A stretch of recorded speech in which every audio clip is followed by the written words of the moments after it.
It's a developer's dream. No neighbours, one careful owner, and sweeping views over Balmoral Beach and Sydney's Middle Harbour. It even comes with its own forest. Unsurpassable heritage, military, Indigenous, social and environmental heritage that is very important nationally. HMAS Penguin is one of 67 defence sites the federal government wants to offload. The government plans to retain some of the site, but hasn't been specific about which parts, although this image released by the military suggests the high ground and forest are on the chopping block. Jill Lestrange has a pretty good idea of what's coming next. This block of land, or this parcel of land, reaches from the plateau of Middle Head to the beach at Balmoral.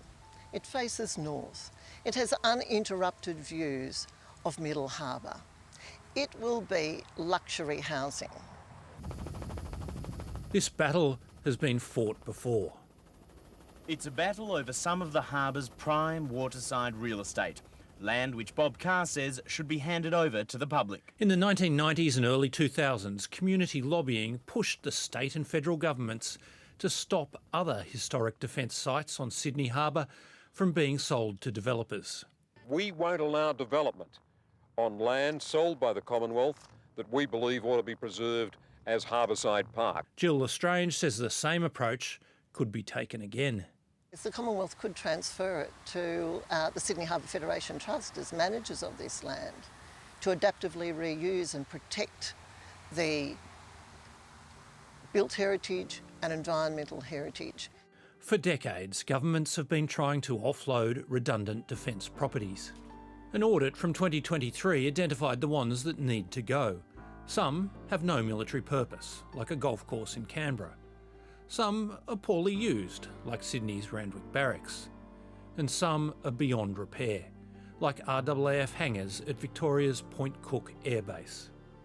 There were quite a few that shocked us in a bad way. Many of the sites just haven't been properly maintained, and that is, I think, because Defence has scarce resources, so understandably their resources are directed towards the current requirements of Defence.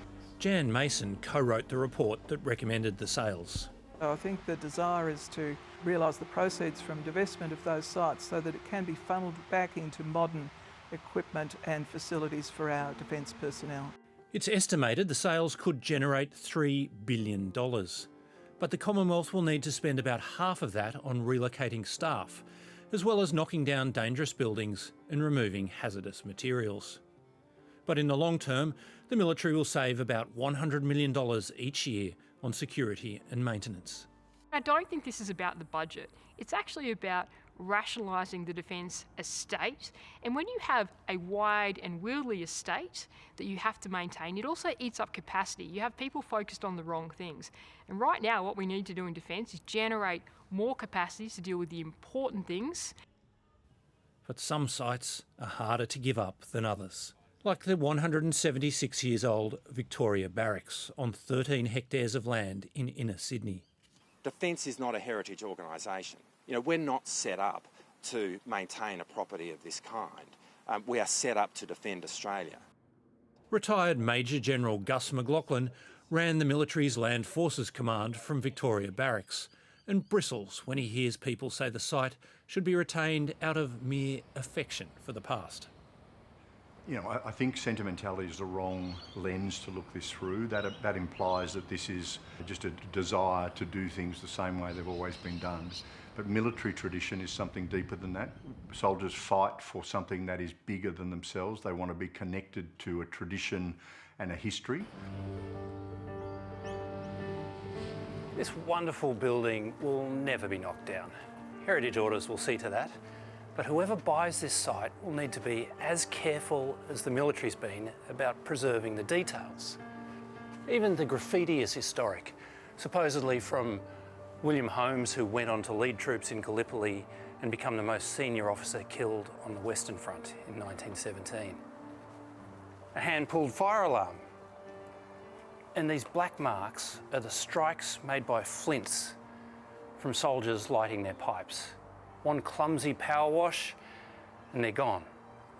That was part of the DNA of that barracks. That was the part of the DNA I absorbed as I went up to my office, where I commanded 36,000 soldiers around Australia. And so it is one thing to have access to that. It is another thing to be attached to that DNA. In my opinion, there is a merit to that connection that goes beyond dollars and cents. I think that those links to the past will remain even after divestment, because the buildings will, the historical buildings will still be there and the artefacts will still be protected. So I think the links can remain even if the property is no longer in Defence ownership, no longer in Commonwealth ownership. The Army's presence requires tight security at Victoria Barracks, which means the buildings are mostly off limits. If we're really being frank, it's hard to see how it could be less accessible to the people of Sydney.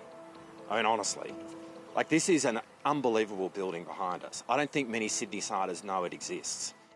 I think something will definitely change in Victoria Barracks. Clearly the government wants the public to be able to access it, to celebrate our defence history.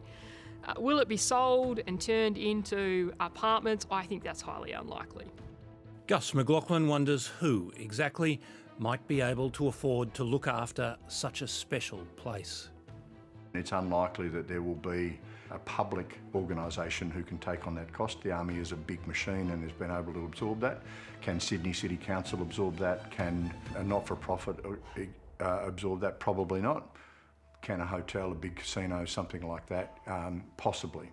And that's, I guess, the reality that we face with that kind of real estate.